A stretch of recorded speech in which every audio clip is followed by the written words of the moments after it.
2 years ago, hundreds of thousands of people were forced from their homes in northern Iraq by ISIL fighters. Where are they now, and can they ever return home? Hello, I'm Anand Naidu in Washington, D.C., and this is The Heat.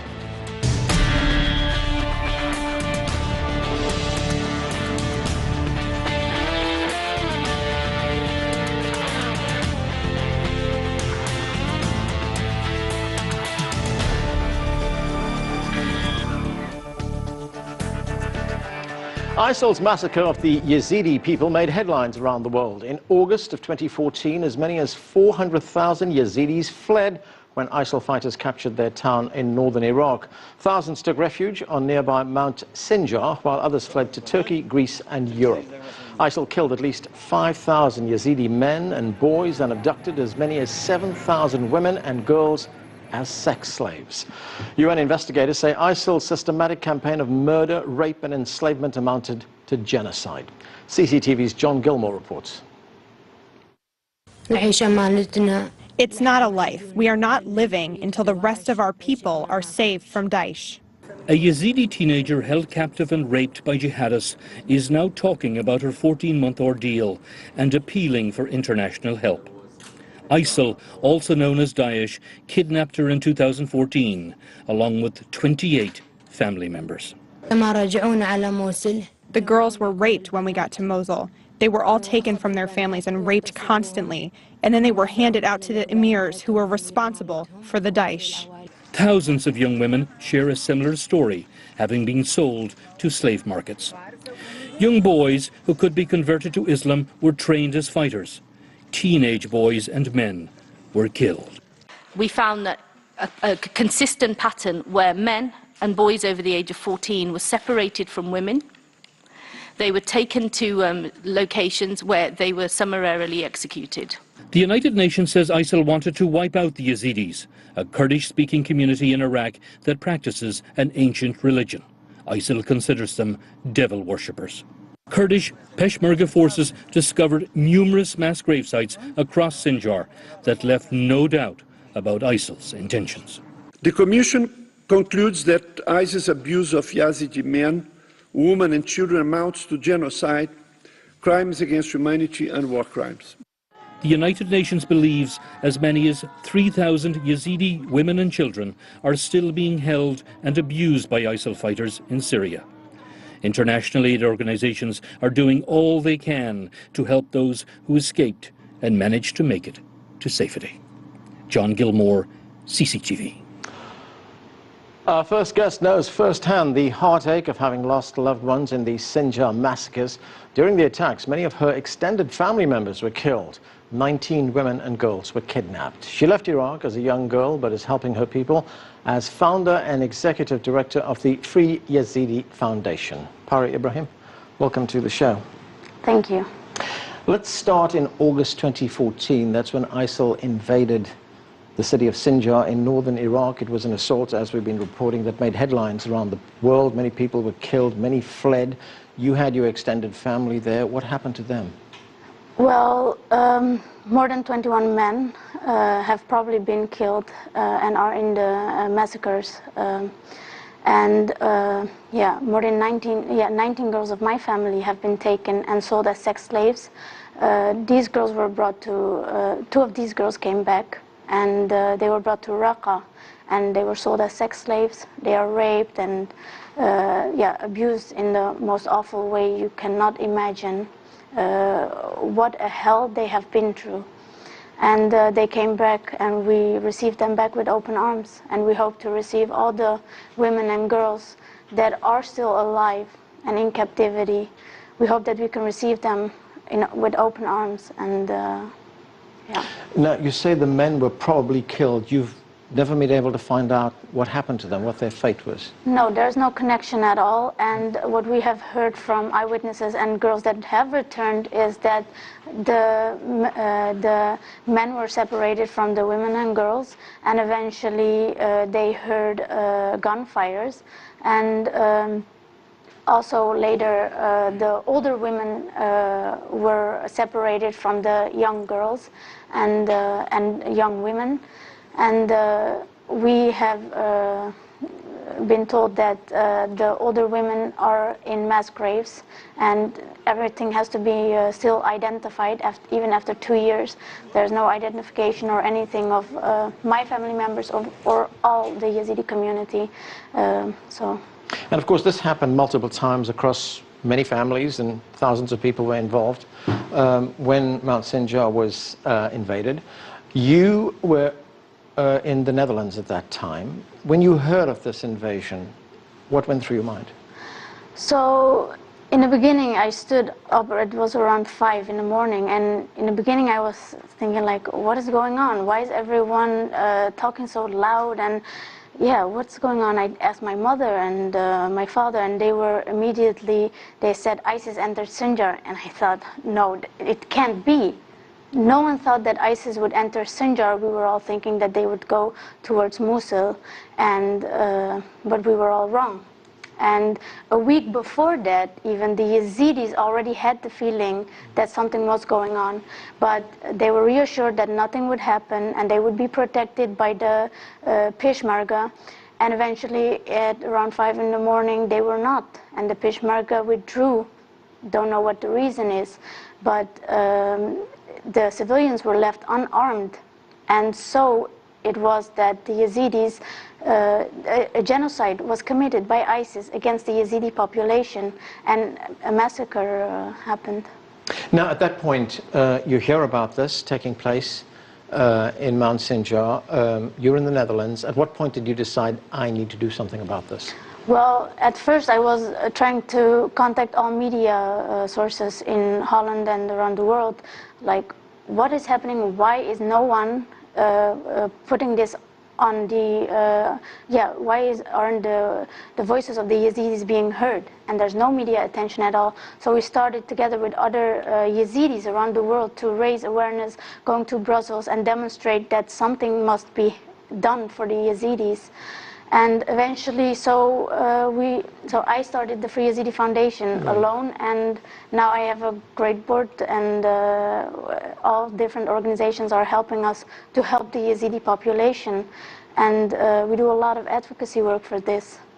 Right, now last year you went back to Sinjar with a Dutch television crew, and you filmed a documentary there. That documentary is called Slaves of ISIS. Let's watch an excerpt of young girls talking about being kidnapped by ISIS. Let's watch.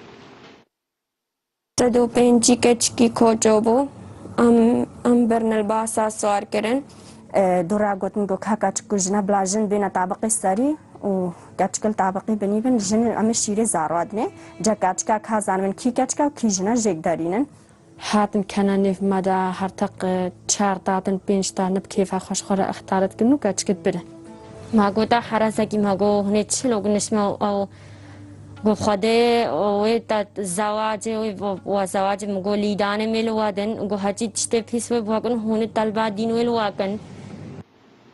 When you saw these young girls, when you interviewed them, did it ever occur to you, this could have been me?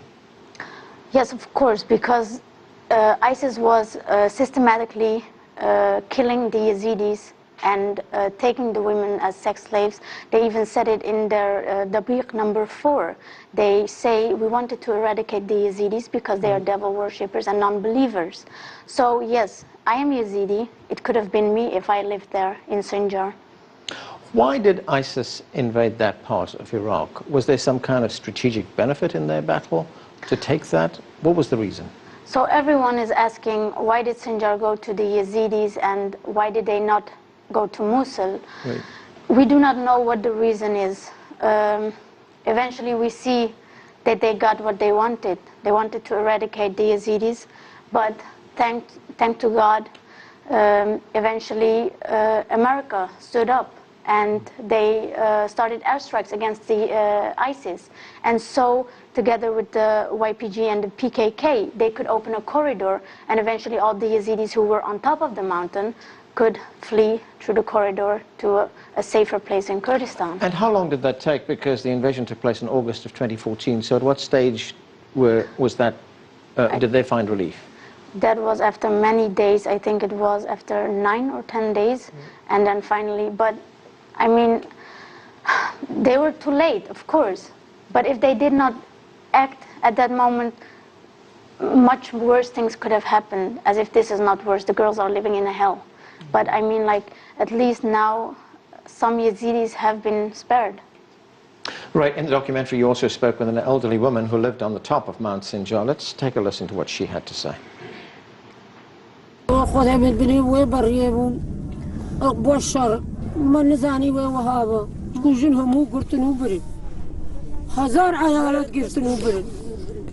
رب العالمين هنا كشتنو هنا اشتهنا بحجين هنا يزدامرين نجري داي ما تنجري طب خدا إيشاد الألباب منها كتجري أمزي بحج. So you have thousands of people who abandoned their homes, fled the fighting, went onto Mount Sinjar to get refuge of some kind, like the lady who was talking there.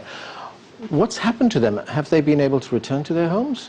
No, until now. So Sinjar is a province, right. And there is also a city called Sinjar right. within the province.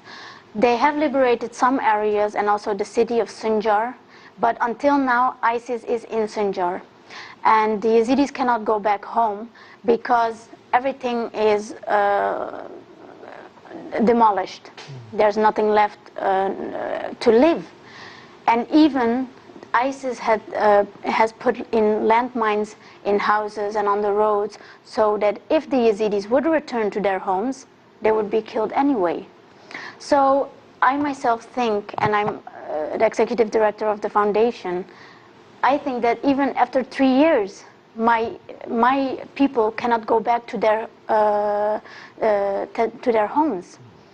Because until now, after 2 years, ISIS is still in Sinjar. Until now, more than 3,200 women and girls are still in captivity and not rescued. And how are these families going back? They have nothing anymore, and they have nothing in Sinjar. So we have to, as Yazidi-led organizations, try to get justice, try to rebuild the community from the ground up, and this is so difficult. And the Yazidis don't trust a lot of people anymore because even their neighbors betrayed them. Some of their neighbors, like teachers of their children, became ISIS fighters as soon as ISIS entered Sinjar. So how are you going to bring the Yazidis back if you cannot provide them with safety and a future, right, and hope to a good future? As you say, it's very difficult. So in Sinjar itself, in the town or the city, ISIS fighters are there and they are able to move around freely? Is there no resistance at all? There is now, at the moment, there is resistance, but they are not getting any further. We know that there is a plan to take over Mosul. They say that if they take over Mosul, then they can take over Sinjar. But even when taking over Mosul, we have to be careful that there are people who are innocent inside of Mosul. I'm also talking about these 3,200 women and girls and children who are inside of Mosul or, for right. example, Raqqa. Okay, I want to play you another quick clip of your documentary. This is a young Yazidi girl talking. Let's watch. همو ايتيماينا بس كتاكي مساعدة مانا كريا وكتاك مساعدة ماناكا هاتانوها كتاك نهات يا باما نقول يمي مساعدة كيش ورقن ونت كتاك نهات يا باما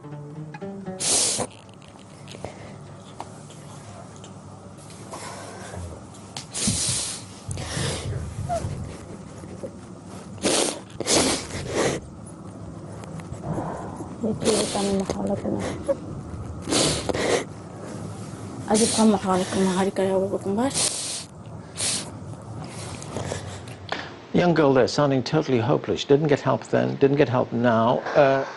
Do the Yazidis feel, in a sense, that the world has turned its back on them? Well, yes, they feel this way because so many of our people have been killed and so many girls have been taken. And if you see that it has been taking 2 years and it is so difficult to rescue these girls, to liberate Sinjar, we feel left alone by the world. And I think we have all right to, because we have all these mechanisms to prevent genocide, to protect And this was genocide. And right? this was genocide. And even one time someone told me, and he was from the Dutch government, I heard that he had said, well, we have to eventually, if the war stops, say if it's a genocide. But what give this to me or my people? If in the end my people has been eradicated, at that time do we have to accept that recognition of genocide will come? That would be too late. That is too late. Okay, we're going to have to take a break right now. Next, we'll be joined by the president of an international organization working with women survivors of war. Stay with us, you're watching The Heat.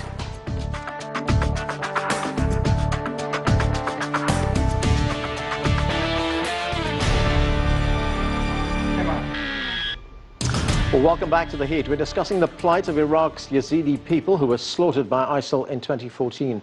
Joining us now is Laurie Adams. She's the president for Women to Women International and a gender rights advocate.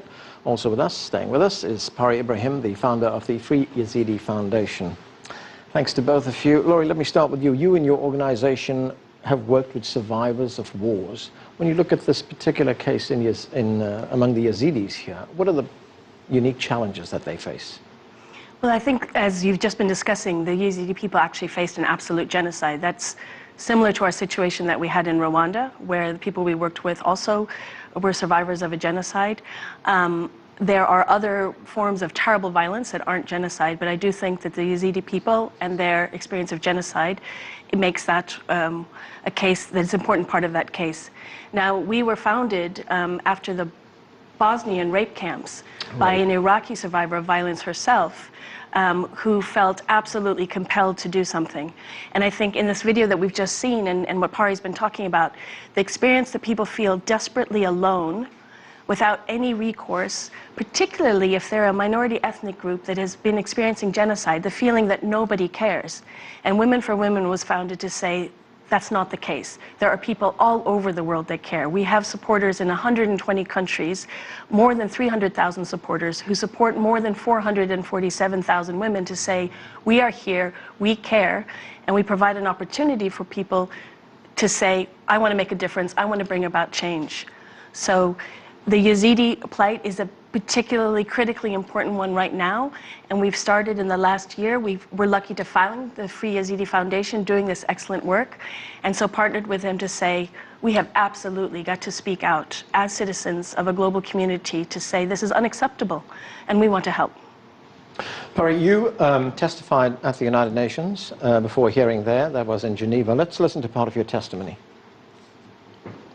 In 1942, in the Declaration of United Nations, and after the World War II, the United Nations was founded, and you promised that these things will never happen again.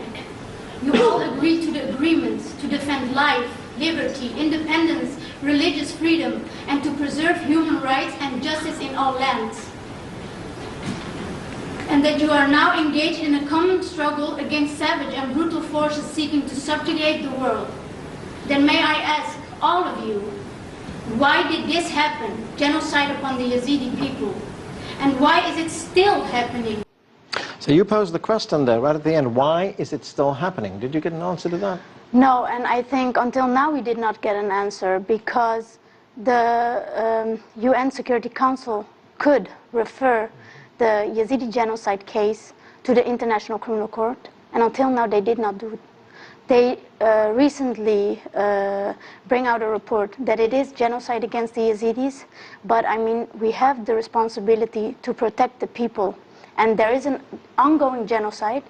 And yes, the humanitarian help in the region, in Kurdistan or in Iraq, yes, we know that the UN is doing this, but the most important thing for victims is justice.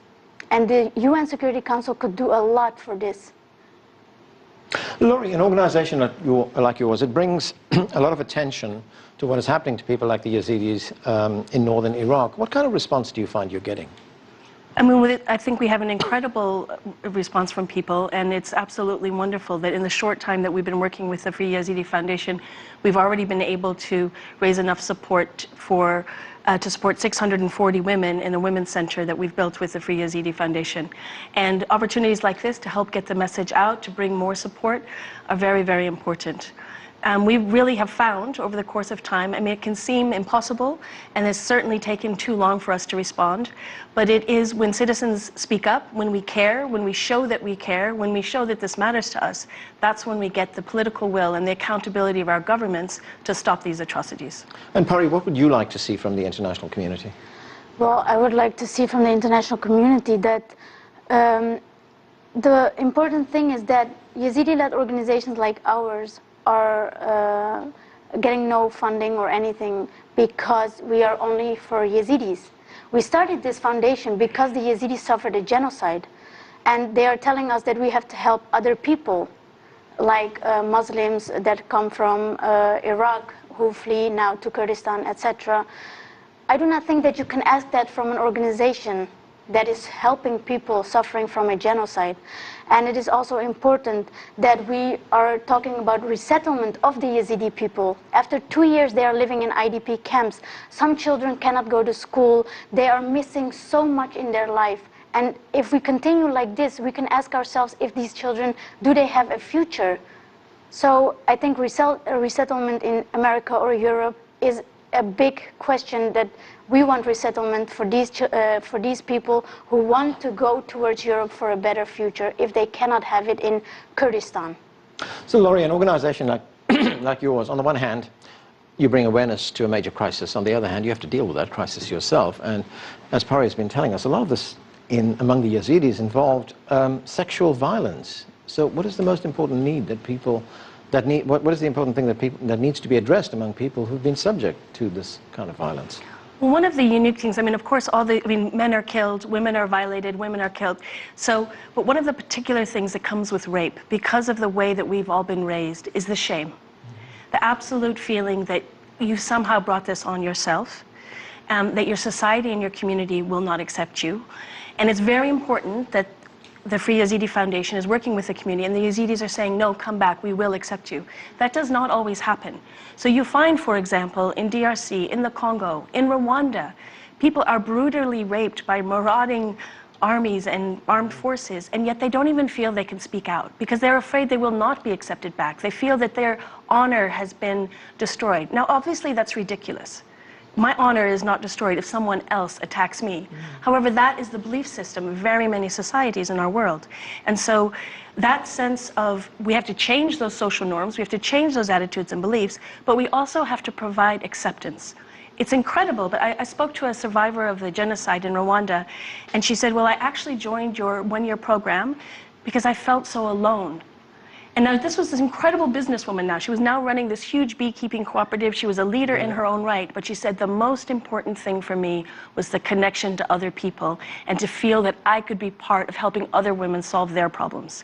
And so those sentiments, do you find them in disparate parts of the world? I mean, you worked in Africa, you worked in the Middle East, talking about Afghanistan. I mean, is that something you hear from women throughout these places? Absolutely. A sense of being accepted and belonging, being able to go back to some sense of normality, of not feeling ostracized and shamed, combined with the economic support and the support of the community to be able to make their own decisions in their lives. So to have that, imagine, to have that power taken away from you. You are subjected to the most brutal things, and you can't protect your children, your daughter. Often women are seeing their family members also brutalized. You can't protect them. So people need to get a sense of power back, a sense of belonging, a sense of power, and a sense of agency. You have the UN General Assembly meeting next month in New York. And among the discussions, they will be talking about gender equality, women, peace, security. What do you hope that'll come out of that? Well, we're actually very hopeful about the new Sustainable Development Goals. They're called the Global Goals. And in amongst these 17 goals, there's Goal 5 is a standalone goal for women's rights. And this is a huge step from the Millennium Development Goals. Now, what we saw with the Millennium Development Goals is where there was focus and political will. So governments really prioritized girls' education, and we saw a dramatic change in levels of girls' education. But women's rights as such were never mentioned. Maternal health, mortality, girls' education, but not women's rights. The world community has now recognized that unless women have equal power, we cannot bring about the end of poverty and injustice for anyone. That's a fundamental change. We are extremely hopeful. And the other change is that both our countries in the global north and countries in the global south have signed up. It's a genuinely global commitment. And you are expecting progress in New York next month? Progress takes time, and it takes all of us to stand up and insist on progress. Okay, we're going to have to leave it there. Thanks to both of you for joining us. That's it for this edition of The Heat. For more about the Free Yazidi Foundation, go to our website, that's cctv-america.com. I'm Anand Naidu in Washington, D.C. Thanks for being with us.